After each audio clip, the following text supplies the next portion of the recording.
কাদামাটি দিয়ে স্বামী স্ত্রী মিলে তৈরি করছেন বাচ্চাদের খেলনা পুতুল। মেলার সময় চাহিদা অনেক বেশি থাকে। দর্শক ভিডিওটা না টেনে দেখতে থাকুন।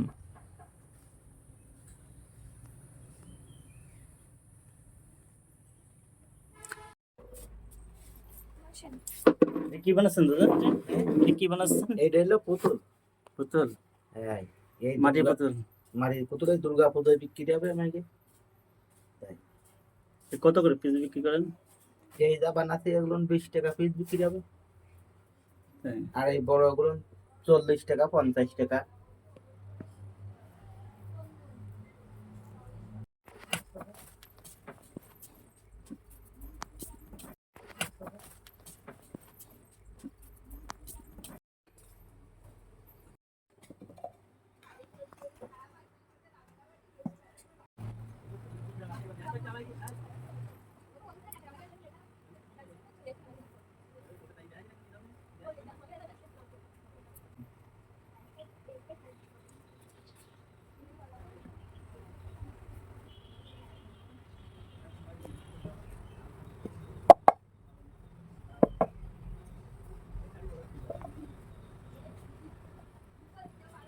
অনেক সুন্দর পুতুল হয়েছে। অনেক সুন্দর দেখা যাচ্ছে। এই এখন থেকে অনেক কিছু মাল বানাবে।